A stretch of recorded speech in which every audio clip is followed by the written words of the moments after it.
The Ardennes forest pressed in like a living shroud, its pines heavy with fresh snow that muffled the distant rumble of artillery.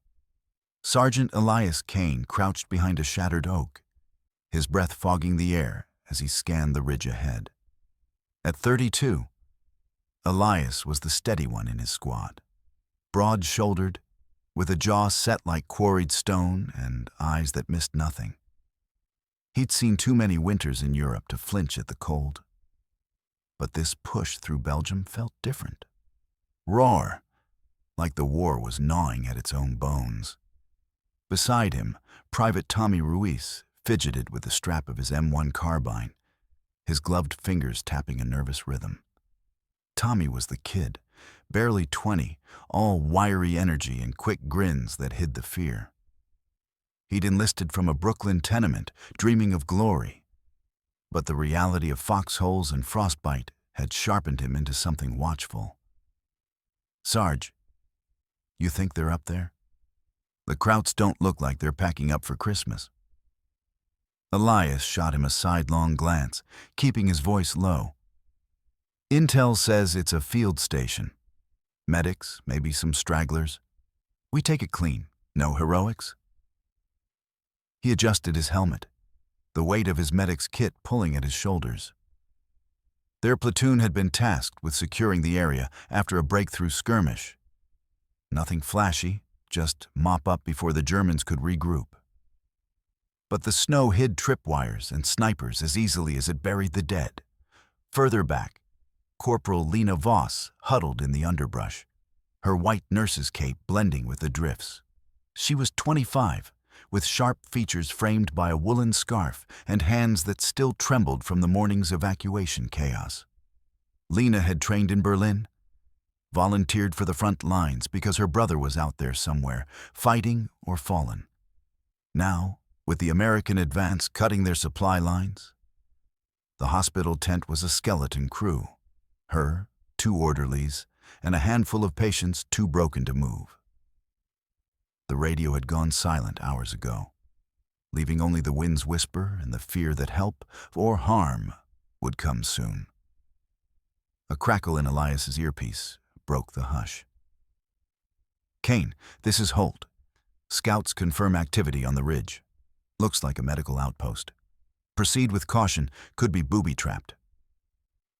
Lieutenant Holt was back at command, all maps and orders. But Elias trusted his gut more. He signaled Tommy forward, the 2 of them creeping uphill through the white-blanketed ferns, boots sinking silently. The first sign of the station was a faint glow seeping through canvas flaps, the smell of iodine and wood smoke cutting the pine sharpness. Elias raised a fist, halting Tommy. Voices murmured inside, German, clipped and urgent. His pulse steadied. He'd patched up enough wounded on both sides to know mercy started with not shooting first. Lena straightened as the tent flap rustled, her orderly whispering from the shadows. "They're coming, Fräulein Voss. Americans." She nodded, gripping. A morphine syringe like a talisman, her mind racing through protocols drilled into her since nursing school. Surrender protocols, patient care under occupation. But nothing prepared you for the faces of the enemy up close. Elias kicked the flap aside gently, rifle low but ready. "Hände hoch! We're U.S. Army, don't move!" The interior hit him like a wave. Cots lined with bandaged men, their breaths ragged, a stove flickering against the chill. 3 nurses froze mid-task, one with a basin of bloodied water, another folding linens. No weapons in sight, just exhaustion etched in their eyes. Tommy swept in behind, covering the room, his voice cracking just a hair. "Clear, Sarge. They're nurses." Lena stepped forward, hands raised, her English halting but clear from school lessons. "We are medical. No fight. Patients need help." Her gaze met Elias's, defiant yet pleading, the weight of the war in that single look. Elias lowered his weapon a fraction, scanning the wounded, Germans by their uniforms, some moaning softly. A leg amputee clutched a blanket, his face pale as the snow outside. "Tommy, radio Holt. Tell him we've got a hospital here. No hostiles." He turned back to Lena, his tone even. "We're not here to hurt anyone, but you're under our protection now. Understood?" She nodded slowly, the tension in her shoulders easing just enough to breathe. Outside, the wind picked up, carrying the faint echo of gunfire from the valley below. The war hadn't stopped. It had just shifted, pulling them all into its uncertain fold. The dim light of the field hospital tent filtered through the canvas walls, casting long shadows over the rows of cots. Sergeant Elias Grant hunched over a makeshift table, his hands steady as he sorted through the meager supplies. A few rolls of gauze, bottles of morphine that were half empty, and antibiotics pilfered from a bombed-out supply depot. The air smelled of antiseptic and damp earth, undercut by the distant rumble of artillery that never seemed to stop. Elias wiped sweat from his brow, his cautious nature keeping him alert to every sound outside. Patrols, perhaps, or worse. Across the tent, Private Lena Vogel sat on the edge of a cot, her uniform torn at the sleeve where shrapnel had grazed her during the chaotic retreat. She was 24, with sharp blue eyes that scanned the room like a hawk, her wit hidden behind a mask of guarded silence. Beside her, Nurse Marta Klein fidgeted with the hem of her skirt, her brave facade cracking as she glanced at the American guards stationed at the entrance. They had been captured 2 days ago, separated from their convoy near the Rhine, and now they were here, in this Allied outpost, waiting for interrogation or transport to a POW camp. Marta whispered in German, "They'll treat us like animals. Remember what happened to the others." Lena shot her a look, her voice low but firm. "Hush. Observe first. These ones aren't like the stories." She had seen the way the Americans had bandaged a wounded comrade earlier, efficient and without waste. But trust came slow in war. Elias straightened, catching fragments of their murmur. He didn't speak German fluently, but enough to know fear when he heard it. His partner, Corporal Tom Riley, leaned against a post nearby, his witty grin belying the exhaustion in his eyes. Tom was the bold one, always cracking jokes to lighten the load. But even he felt the weight of the front lines pressing in. "Hey, Sarge," Tom said, nodding toward the nurses. "You think they're plotting escape? Or just wondering if our coffee's as bad as it tastes?" Elias chuckled softly, but his eyes stayed serious.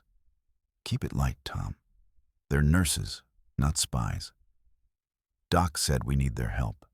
Our medics are stretched thin with the push toward Aachen." The external challenge loomed large. A sudden influx of wounded from a failed river crossing had overwhelmed the unit's resources. Supplies were rationed to the bone, and with German counterattacks brewing, every pair of hands mattered. Elias approached the women cautiously, holding up a tin cup of water. "Fräulein," he said in halting German, "Wasser? For you." Lena's eyes narrowed, but she took the cup, her fingers brushing his briefly. The water was cool, a small mercy in the stifling heat. Marta hesitated, then accepted one too, her hands trembling slightly. "Danke," Lena murmured, the word tasting foreign on her tongue after weeks of enmity. Tom sidled up, offering a strip of chocolate from his rations. "Chocolate," he pronounced it poorly, earning a faint smile from Marta despite herself. "No tricks, just because." He popped a piece into his own mouth, chewing demonstratively to prove it safe. Elias watched, his caution easing a fraction as the tension in the tent softened. But outside, the shelling grew closer, a reminder that kindness was a fragile shield against the war's grind. As evening fell, the first wounded arrived. American GIs carried in on stretchers, their faces pale from blood loss. Elias directed the flow, his voice steady amid the chaos. "Tom, get the plasma ready. Ladies, if you can assist." He gestured to the cots, not ordering, but inviting. Lena stood first, her nurse's instincts overriding suspicion. She moved to a soldier with a leg wound, assessing the damage with practiced efficiency. Clean the gash. Apply pressure. No time for hesitation.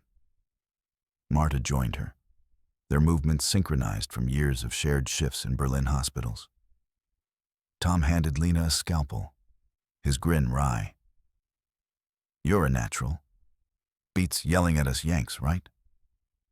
She didn't smile back, but her hands didn't falter, tying off a suture as the man groaned beneath her. Elias worked beside them, passing instruments, his caution giving way to quiet respect. The soldier stabilized, color returning to his cheeks. But the cost was clear. One less vial of morphine for the next wave. In the lull that followed, Lena wiped her hands on a rag, meeting Elias's gaze. "Why?" she asked in English, her accent thick but clear. "Why let us help? We're the enemy." Elias paused, rolling his shoulders against the ache of fatigue. "Enemy today, maybe, but bleeding's the same for everyone." He didn't elaborate, turning back to inventory the dwindling supplies. The shelling paused, but the night air hummed with uncertainty. A scouting report had come in earlier, whispers of a German patrol probing the lines. If they pushed through, this tent would become a slaughterhouse. Marta, overhearing, touched Lena's arm. "They're not monsters," she said softly in German. Lena nodded, but her wit surfaced in a dry remark. "No, just fools with too much chocolate." Yet as she settled onto the cot for a brief rest, the image lingered. American hands steady on a German bandage, the line between sides blurring in the lamplight. The next morning brought the backfire. A runner burst into the tent breathless. "Sarge, counterattack. Krauts hit the bridge. We've got casualties pouring in, and the supply truck's delayed. Mudslide on the road." Elias's face tightened, his cautious mind racing through options. The unit's morphine was gone, antibiotics low. Without more, the wounded would suffer needlessly. Tom cursed under his breath, grabbing his kit. "We improvise. Boil water, use what we've got." But improvisation meant risk. Improper sterilization could lead to infection, sepsis spreading like wildfire in the crowded tent. Lena overheard, rising quickly. "We have knowledge," she said, stepping forward. "In our training, herbal compresses from the forest, if you have willow bark. It eases pain like aspirin." Her voice carried the earnest weight of experience, not plea but proposal. Elias met her eyes, weighing the trust. The war had taught him caution, but the stakes here were immediate, lives hanging by threads of gauze and hope. "Show us," he said finally. Tom nodded, his wit subdued. "Lead on, Frelin. Beats watching good." The dim light of the oil lamp flickered across the canvas walls of the tent, casting long shadows that danced like uneasy spirits. Lieutenant Elias Grant hunched over the makeshift operating table, his gloved hands steady as he sutured a gash on Private Harlan's thigh. The young soldier winced but held still, his face pale under the grime of the day's patrol. Outside, the distant rumble of artillery echoed like thunder, trapped in the Ardennes hills, a reminder that the front lines were never far. Elias wiped sweat from his brow with his forearm, glancing at the corner where the two German nurses sat on crates, their white uniforms stained and rumpled from the capture 2 days prior. Frau Lena Müller, the elder of the two with sharp blue eyes and a braid pinned tightly against her head, watched every movement with a mix of suspicion and quiet assessment. She had been the first to speak up when they were brought in, her English clipped but clear, demanding to know if they would be treated as prisoners or animals. Beside her, Anna Keller fidgeted with the hem of her sleeve, her youthful face drawn with exhaustion. She was the cautious one, always glancing at the tent flap as if expecting guards to burst in at any moment. Elias had assigned them simple tasks, fetching bandages, boiling water, to keep them occupied. But trust was a fragile thing in wartime. "Pass the morphine, Nurse Keller," Elias said without looking up, his voice calm amid the scent of antiseptic and blood. Anna hesitated for a split second, her fingers trembling as she reached for the vial on the tray. Lena shot her a subtle nod, and Anna complied, her movements precise despite the uncertainty in her eyes. It was a small victory, this tentative cooperation. But Elias knew it could shatter with one wrong word or stray shell. As Harlan drifted into a medicated haze, Elias straightened, peeling off his gloves. The tent felt smaller tonight, the air thick with unspoken questions. Earlier that afternoon, word had come down from command. A supply convoy delayed by mudslides in the valley, leaving them short on plasma and sutures for the next wave of wounded. The Americans had 10 men in the ward tent already, and scouts reported a German counterpush probing the ridges. Elias rubbed his stubbled jaw, calculating risks. He couldn't ignore the nurses' skills. Back in their field hospital, they'd handled dozens under fire. But involving them more deeply meant blurring lines that war drew in blood. Lena cleared her throat, breaking the silence. "The boy, Harlan, he will walk again?" Her accent wrapped around the words like barbed wire, but there was no mockery in it, only the weariness of someone who'd seen too many legs lost to infection. Elias met her gaze, surprised by the directness. "If the infection doesn't set in, we've got enough sulfa for now, but..." He trailed off, nodding toward the empty supply crate in the corner. Anna's eyes followed, widening slightly as understanding dawned.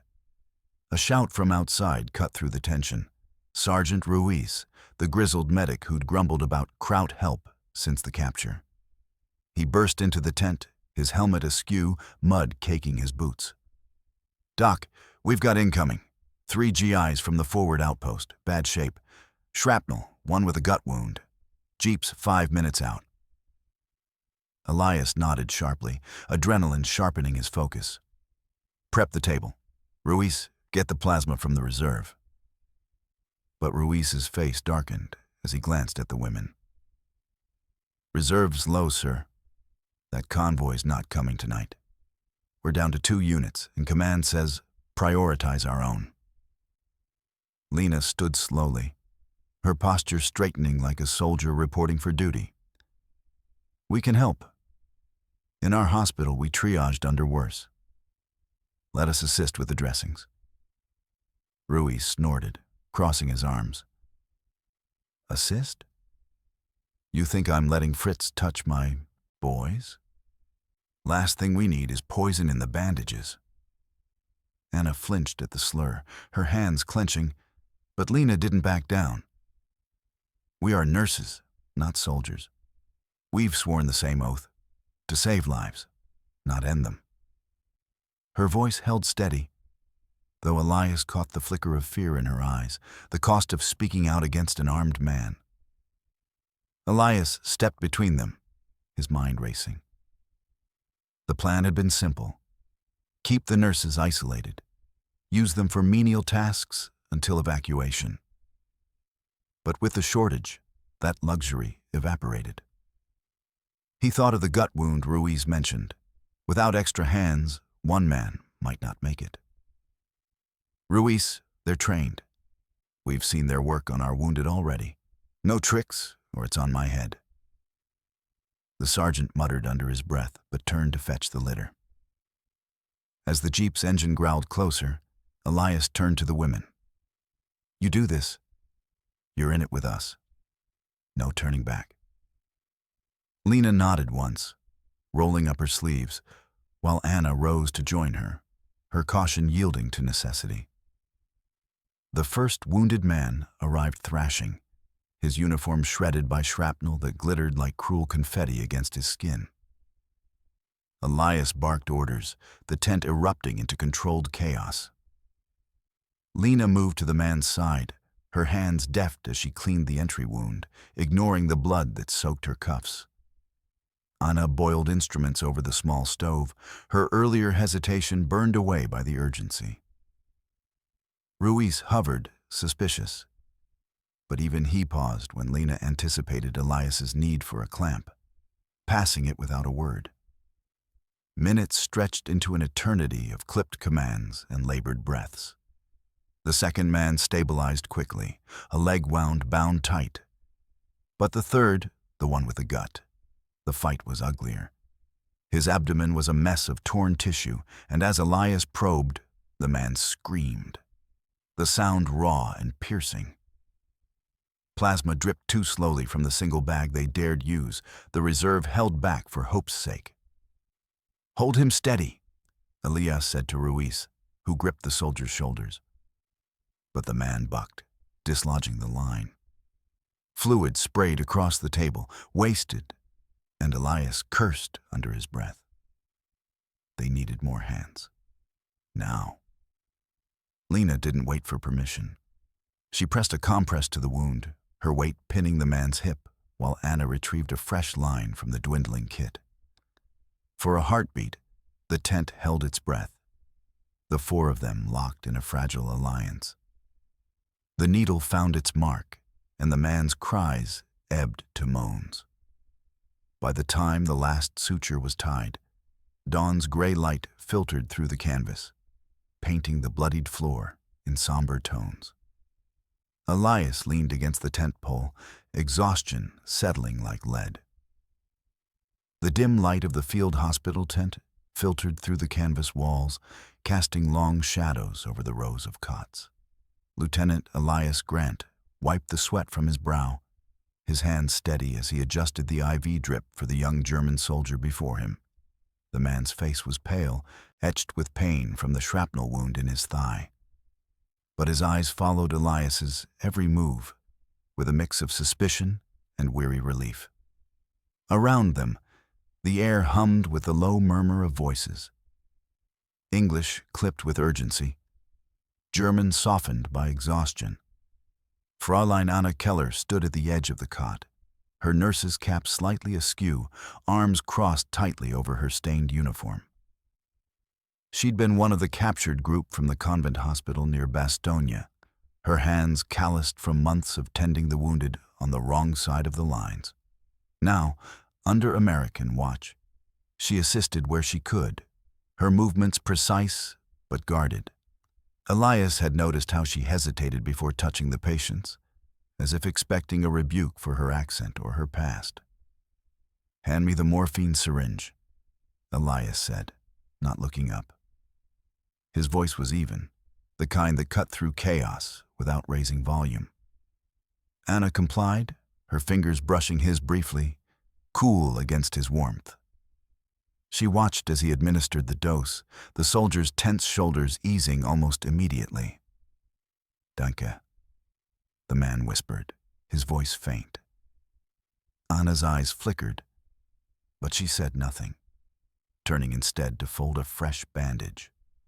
Outside, the rumble of supply trucks echoed, a reminder that the front was shifting again. Sergeant Tom Riley poked his head into the tent, his face smeared with mud from the latest patrol. He was the wiry one, quick with a quip but solid when it counted, carrying a crate of medical supplies under one arm. "Doc, got more incoming. Shell-shocked kid from the 101st. And coffee, real stuff, not that sludge." Elias nodded, glancing at Anna. "Help him unload?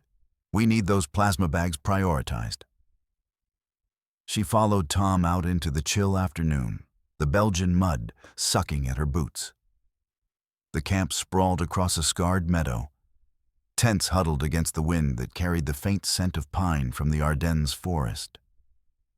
Tom set the crate down near the Jeep, grunting as he pried it open. "You ever think this war's just a big mix-up?" he said, half to himself, pulling out vials and stacking them.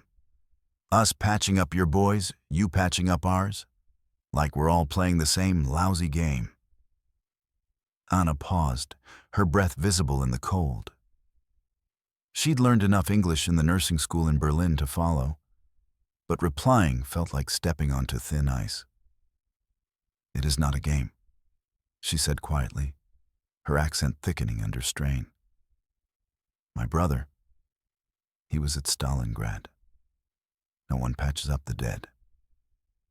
Tom straightened, wiping his hands on his trousers. He wasn't one for deep talks, but something in her tone stopped him. "Yeah, lost my cousin at Anzio. Name was Mike. Liked fixin' engines, not people." He handed her a stack of bandages, their eyes meeting briefly. No pity, just the raw edge of shared loss. Back inside, the new patient arrived on a stretcher, carried by 2 GIs whose faces were drawn from the march. The kid, barely 20 with a 1,000-yard stare, mumbled incoherently about hedgerows and bursting shells. Elias knelt beside him, checking vitals while Anna prepared a sedative. "Easy, son," Elias murmured. "You're with friends now." As the boy drifted under, Anna caught Elias's eye. "You treat them all the same, even after what they've done."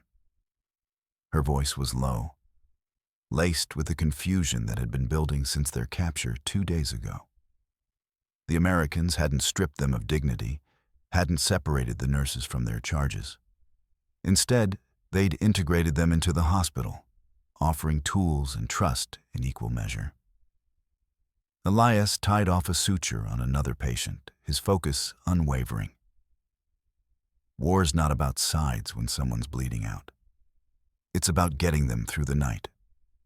He didn't elaborate, but in the way he deferred to her expertise on a feverish wound, asking for her opinion on dosage without a trace of condescension.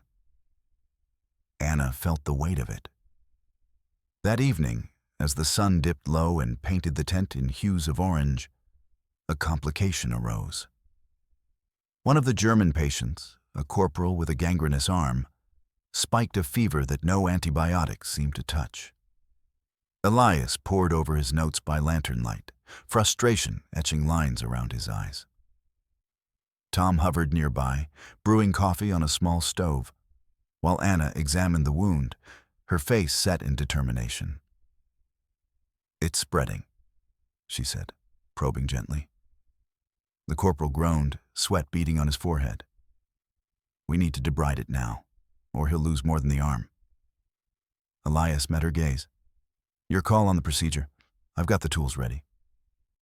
She nodded, rolling up her sleeves. Together they worked in tandem.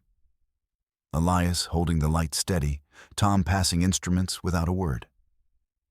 The metallic tang of blood filled the air, punctuated by the corporal's stifled cries. Anna's hands didn't falter, years of training guiding her through the incision, the scrape of dead tissue. Elias assisted with the irrigation, his presence a quiet anchor. Hours later, as they bandaged the cleaned wound, the corporal's fever began to break. He gripped Anna's hand weakly. "Sei sind, Engel," he murmured. "You are angels." Anna pulled away, but not before Tom caught the tremor in her fingers. He poured her a cup of coffee, black and steaming. "Not bad for a couple of enemy nurses, huh?" She took it, the warmth seeping into her palms. For the first time since the shelling that had scattered her convoy, a sliver of doubt cracked her resolve. These Americans weren't the monsters from the propaganda reels. They were men, tired and human, extending a hand across the divide. But as distant artillery thundered, she wondered how long such fragile kindness could last in the grind of war. Elias slumped into a chair, rubbing his neck. "Get some rest, Fräulein Keller. Dawn patrol brings more." His tone was matter-of-fact, but in the lantern's glow, Anna saw the exhaustion mirrored in his eyes, the cost of mercy in a merciless fight. She nodded, stepping out into the night, where stars pierced the smoke-hazed sky, indifferent to the lines drawn below.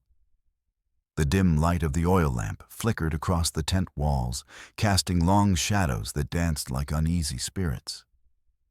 Sergeant Ellis wiped the sweat from his brow, his hands steady despite the ache in his shoulder from the shrapnel he'd pulled out earlier. The air hung heavy with the scent of iodine and damp canvas, mingled with the distant rumble of artillery that never seemed to stop. He glanced at Nurse Greta, her face pale under the strain, as she adjusted the bandages on Private Harlan's leg. The kid was feverish, muttering in his sleep about home. Kansas fields, his mother's apple pie. Ellis had seen too many like him, boys who came in cocky and left broken, or not at all. "Hand me the morphine," Greta said softly, her English clipped but clear, the accent wrapping around the words like barbed wire. She didn't look up, focused on the syringe, her fingers precise despite the tremble Ellis noticed. It had been 3 days since the capture, since the Americans had overrun their outpost near the Rhine, and she'd been working alongside him nonstop. The other nurses, Liesel and Anna, were in the next tent, tending to the German wounded, but Greta had insisted on helping with the Yanks. "They trust you more," she'd said yesterday, a wry twist to her mouth.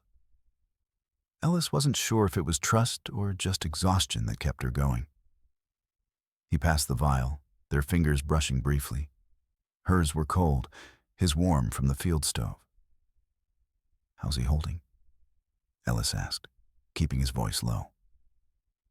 Harlan's wound was infected, the pus seeping through despite the sulfa powder. Resources were thin. Medics from the 101st had stripped the supply truck clean before pushing north, leaving them with scraps. Greta injected the morphine, watching Harlan's face relax into uneasy peace. "He will live if the fever breaks. But we need more penicillin. This..." She gestured to the makeshift IV drip rigged from a canteen and tubing. "This is not enough." Her eyes met his then, dark and searching, the kind of look that stripped away the uniforms. In that moment, Ellis saw the woman beneath the nurse's cap, the one who'd bandaged his own arm 2 nights ago without hesitation, even after he'd cuffed her wrists during the roundup. Outside, the wind picked up, rattling the tent stakes. Captain Reed's voice cut through from the command post nearby, barking orders about a patrol. The external challenge had escalated that morning. Scouts reported a German counterpush, SS remnants circling back from the east, cutting off the main supply line. No trucks, no reinforcements, just the 4 medics, Ellis, 2 green aides, and the 3 German nurses under guard, and a dozen patients clinging to life in this forward aid station. Reed had planned a quick evacuation at dawn, loading the wounded onto jeeps and slipping south to the river crossing. But the first jeep had thrown a track in the mud, bogged down a mile out, and now radio silence from HQ meant they were on their own. The plan had backfired spectacularly, stranding them in the open with night falling. Ellis straightened, checking his carbine slung against the cot. "Reed's got the men digging in. If those Krauts hit us tonight, we'll hold the line." He said it matter-of-factly, but the weight settled in his gut. Harlan wasn't the only one at risk. Liesel had confided earlier, in halting English, about a wounded officer in the German tent who might not make it through the hour without plasma they didn't have. Greta nodded, rolling down her sleeves, the Red Cross armband stark against the gray wool. "And us? What happens to us if they come?" There was no fear in her voice, just the quiet resolve of someone who'd already lost too much. Her hospital bombed, her fiancé killed at Normandy, pieces of her story she'd let slip while cleaning instruments. We fight together, Ellis replied, surprising himself with the certainty. It wasn't policy. Fraternizing with POWs was a court-martial offense, but lines blurred out here. He'd seen Greta save Tommy, the aide with the gut shot, when the others had given up. You're one of us now, like it or not. She almost smiled, a fleeting thing, before turning back to Harlan. The fever raged on, his breath shallow. Ellis stepped out into the chill, the mud sucking at his boots. The perimeter was a hasty affair. Sandbags and foxholes manned by a squad of infantry, their faces gaunt under helmets. Reed huddled with Lieutenant Vasquez over a map, the lantern light etching worry lines deep. "Status?" Ellis asked, joining them. Vasquez looked up, his Mexican accent thick with fatigue. "Scouts spotted movement, armored car, maybe 20 men. They'll probe at first light. We can't move the wounded in this." Reed folded the map, his jaw set. "We adapt. Ellis, get the nurses prepping for triage. If it comes to it, we'll use the German tent as a fallback. It's got the best cover." He paused, glancing toward the women's quarters. "And keep an eye on them. Can't have panic." Ellis nodded, but as he walked back, doubt gnawed. The nurses had been stunned at first by the Americans' treatment. No beatings, no interrogations beyond basics, just cots and hot chow. Greta had whispered to him once, "I thought you were monsters, but you treat us like people." Now, with the enemy closing, that kindness might be their only edge, or their undoing. Inside, Greta was checking vitals on another patient, her movements efficient. Anna entered, carrying a basin of water, her eyes wide. "Liesel says the officer is crashing. We need you." Greta hesitated, looking to Ellis. He waved her on. "Go. I'll handle here." As she left, the first distant crack of rifle fire echoed from the east, like a warning shot in the dark. Ellis gripped his weapon tighter, the night stretching taut. Harlan stirred, mumbling, and Ellis placed a hand on his forehead, the heat searing. Outside, the wind howled, carrying the promise of dawn's bloody work. The hours blurred into a tense vigil. Ellis rotated shifts, passing canteens of water and ration bars to the nurses when they emerged, their faces drawn. Vasquez relieved him at the line, the lieutenant's quiet humor a brief spark. "If we survive, I'll buy you a beer in Paris, Sarge." But the laughter died quick when a flare lit the sky, illuminating silhouettes in the tree line. Germans, probing. Greta returned near midnight. The dim light of the oil lamp flickered across the canvas walls of the makeshift hospital tent, casting long shadows that danced like ghosts over the rows of cots. Sister Anna Miller wiped the sweat from her brow, her hands trembling as she adjusted the bandage on Private Ellis's thigh. The wound was infected, the flesh around it swollen and hot to the touch. And the antibiotics they'd scavenged from the American stores were running perilously low. Outside, the rumble of distant artillery echoed like thunder, a reminder that the front lines were shifting again, closer with every passing hour. Captain Harlan Reed knelt beside her, his medic's kit open on the dirt floor. He was a tall man, broad-shouldered but lean from months of rationed meals, with eyes that held a quiet determination born from too many nights like this.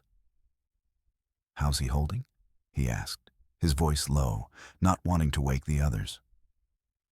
Anna glanced up, her blue eyes sharp despite the exhaustion etching lines around them. She'd been captured 3 weeks ago near the Rhine, along with Sister Greta and a handful of other nurses from the 116th Panzer Division's field unit. At first, she'd braced for the worst. Interrogations, reprisals. But the Americans had surprised her. No beatings, no stripping of dignity. Instead, they'd integrated them into this ragtag aid station, treating them as colleagues rather than prisoners. It unsettled her, this unexpected decency amid the war's brutality. "He's feverish," she replied in her clipped English, honed from secret lessons back in Berlin. "The penicillin helped yesterday, but we need more. If the infection spreads..." She trailed off, pressing a cool cloth to Ellis's forehead. The private murmured incoherently, his face pale against the rough wool blanket. Harlan nodded, rummaging through his kit. He pulled out a small vial, half empty, and held it up to the light.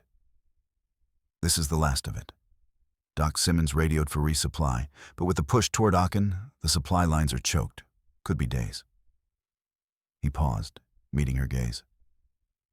"You nurses have seen this before. Any tricks from your side?"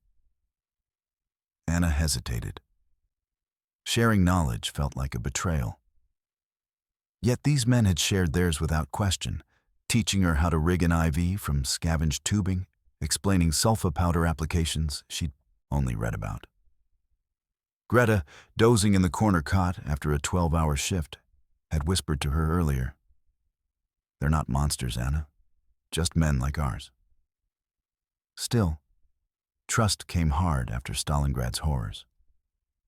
"Charcoal paste," she said finally, her voice steady. "Mix it with honey if you have any.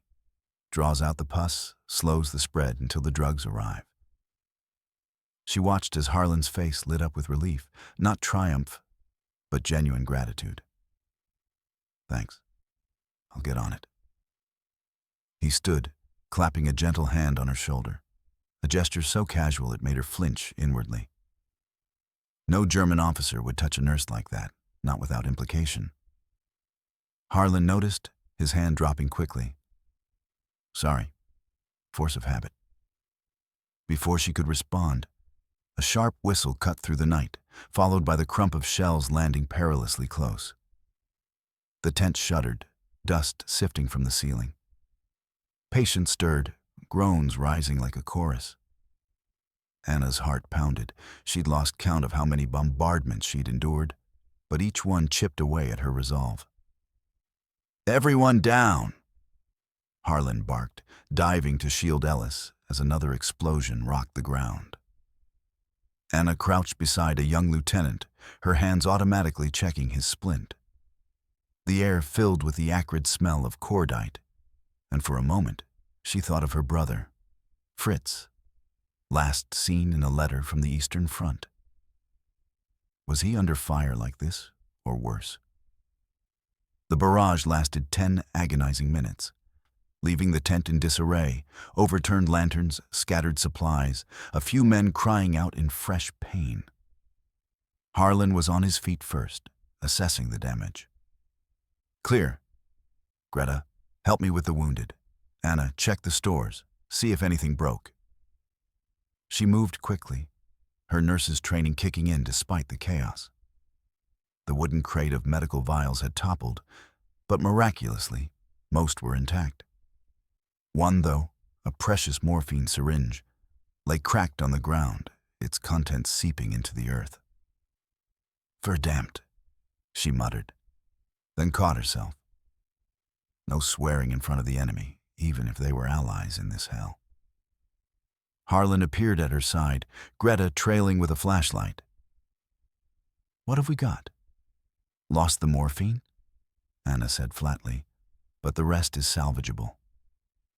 Greta, the younger of the two nurses with her quick wit and freckled face, let out a wry chuckle despite the tension. "Better than losing a limb. Remember Hamburg, Anna? We made do with vodka and prayers." Harlan managed a grim smile. "Vodka sounds good right now. But seriously, can you two handle triaging the new intakes?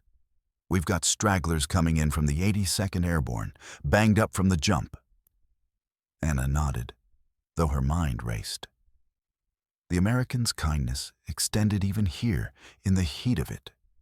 Treating their own wounded alongside the captured, no segregation. It clashed with the propaganda she'd swallowed. Yankees as greedy imperialists, devoid of honor. Yet Harlan had given her his own canteen when hers ran dry. And last night, he'd shared a story about his sister back in Iowa, her voice breaking only slightly. As the first limping soldiers staggered into the tent, supported by comrades, Anna directed them to empty cots. One, a sergeant with a gash across his forehead, collapsed near her station.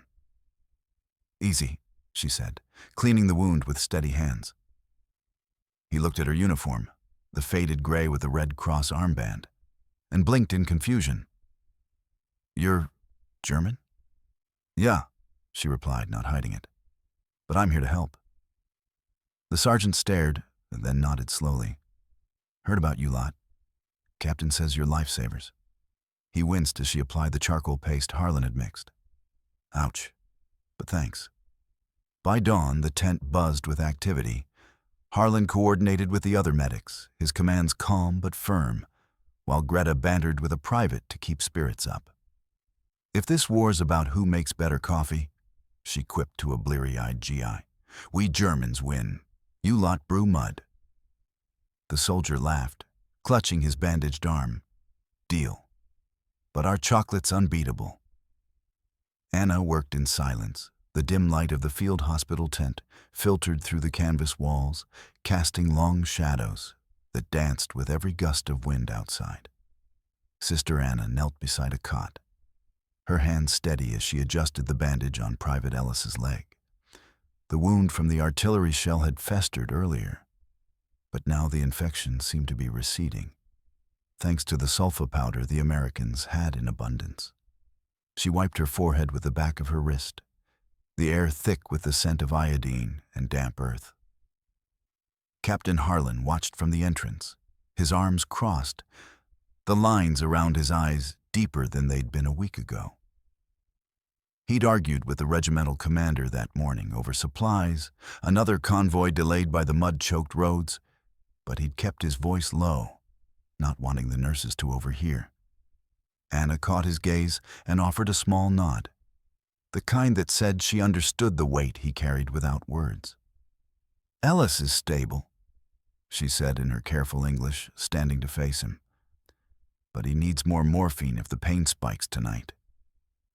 Harlan nodded, pulling a small vial from his satchel. "We've got enough for now. The truck should arrive by dawn." He hesitated, glancing at the other nurses huddled near the supply crates. Sister Greta was sorting linens, her face pale, while young Marta dozed against a crate, exhausted from the night's rounds. The capture had stripped them of their uniforms' crisp lines, replacing them with borrowed fatigues that hung loose on their frames. But their efficiency hadn't wavered. A low rumble echoed from the west. Artillery, distant but insistent. Harlan's jaw tightened. "You three have done more than your share. If the lines shift again, we might need to evacuate." Anna's eyes met his, unflinching. "We're not leaving these men behind, not after." She trailed off, remembering the shelling that had trapped them in the ruined village clinic days earlier. The Americans had pulled them from the rubble, their enemies turned rescuers in the chaos. Before Harlan could respond, a shout came from outside. Sergeant Ruiz burst through the flap, mud splattered up to his knees, his rifle slung over his shoulder. "Captain, patrol just radioed. Kraut scouts probing the ridge. Could be a push coming." Harlan swore under his breath, grabbing his helmet. "Get the men who can walk prepped. Anna, Greta, help with the litters if it comes to that." The tent erupted into motion. Anna directed Marta to the medicine cabinet while she checked the IV lines on the critical cases. Greta's hands trembled slightly as she folded blankets, but she murmured encouragements to the wounded, her voice a steady anchor. Outside, the wind howled, carrying the faint crack of gunfire. Harlan stepped into the night, the cold biting through his coat. The hospital was perched on a slight rise, overlooking the valley where the front line snaked like a jagged scar. His company, down to 30 effectives after the last skirmish, held the perimeter with what machine guns they had. Ruiz fell in beside him, breath fogging the air. Scouts say it's a small unit, maybe 20, but if they're testing us, more could follow. Harlan scanned the tree line, the moon half hidden by clouds. We hold. No retreats. Not with the wounded here. He thought of the nurses, their quiet defiance a mirror to his own resolve. In the early days of the war, he'd seen German medics executed as spies. Now, these women worked side by side with his men, their kindness a fragile bridge over the abyss. Back in the tent, Anna paused to catch her breath, her fingers aching from the endless tying of knots. Private Kowalski, a farm boy from Ohio with a shrapnel-riddled arm, gripped her sleeve. "Danke, Fräulein," he whispered, mixing languages in his fever. She smiled faintly, pressing a cool cloth to his brow. "You're welcome," she replied softly. "Rest now." The gunfire grew closer, sporadic bursts lighting the horizon. Greta crossed to the tent's rear, peering through a slit in the canvas. "They won't let us go, will they?" she asked Anna, her voice barely above the rising wind. Anna shook her head. "Not until the war ends. But here, at least, we're useful." She thought of the letters she'd written but never sent, hidden in her pocket, tales of American generosity that would stun her family back home. No beatings, no interrogations, just work and respect earned through it. A sharper crack split the air, closer now. Marta jolted awake, her eyes wide. What was that? "Stay down," Anna commanded, guiding her to the floor. The tent shuddered as a shell whistled overhead, exploding harmlessly in the field beyond. Shouts rose from the perimeter, Harlan's voice barking orders. Outside, Harlan dropped into a foxhole beside Ruiz, the ground, slick with frost. Bullets whined through the trees, pinning down the sentries. "Flank them," he yelled, firing a burst from his Thompson. The scouts were disciplined, advancing in short rushes, their gray uniforms blending with the shadows. One of his men went down with a cry, clutching his shoulder. Harlan crawled forward, dragging the private back. "Hold the line." Adrenaline surged, sharpening his senses, the acrid smell of cordite, the metallic tang of blood. Inside, the nurses worked feverishly. A new casualty staggered in, supported by 2 GIs, his uniform torn and bloody. "Medic!" he gasped. Greta took charge, laying him on a cot while Anna fetched gauze. "Where's it hurt?" Greta asked, her English clipped but clear. "Leg and chest," he wheezed. Marta handed over the scissors, her hands steady despite the fear in her eyes. They cut away the fabric, revealing a deep gash and a sucking wound. Anna applied pressure, her mind racing through protocols she'd learned in Berlin, adapted now to these foreign tools. The battle raged for what felt like hours, the night alive with flashes and echoes. Harlan's patrol pushed back the scouts, but not without cost. 3 wounded, 1 missing. As dawn crept over the ridge, painting the sky in pale grays, the gunfire faded. He trudged back to the tent, blood streaking his face from a graze he hadn't noticed. Pushing aside the flap, he found the nurses still at work, their faces smudged with dirt and determination. Ellis's cot was empty now, the private transferred to a safer ward. But 2 new patients filled the space. The sun dipped low over the Ardennes, casting long shadows through the skeletal branches of the pines. Lieutenant Elias Grant wiped the sweat from his brow, his hands still stained with the earthy red of field soil and blood. The makeshift hospital tent, a patchwork of canvas and captured German tarps, fluttered in the chill wind that signaled the end of the brief thaw. Inside, the air hung heavy with the scent of iodine and damp wool. But for the first time in days, It carried a note of fragile calm. Anna Vogel sat on the edge of her cot, her uniform mended with hasty stitches that pulled tight across her shoulders. The wound on her side throbbed dully now, bandaged with American gauze that felt softer than anything she'd known in the understocked clinics back home. She watched as Private Tom Riley, the young medic with the crooked grin, sorted through the last of their morphine vials. His hands moved with a steadiness that belied the exhaustion in his eyes. 72 hours without sleep, tending to the overflow of wounded from both sides. "You're staring again," Tom said without looking up, his voice light but edged with fatigue.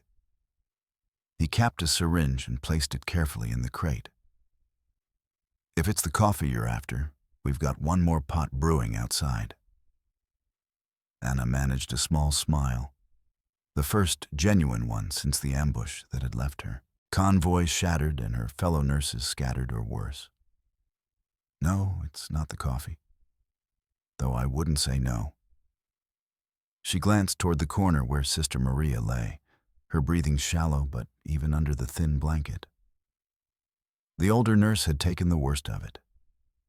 A shrapnel grazed to the leg that had festered until Elias had lanced it himself. His field kit improvised with what little they had scavenged from the ruined German supply truck. Elias stepped in from the entrance flap, ducking to avoid the low ridgepole. His helmet was tucked under one arm, and he carried a dented canteen that sloshed faintly. "Patrol's back," he said, his tone measured, like he was weighing each word before letting it drop. "No sign of the Kraut reinforcements we expected. Looks like the line held further east.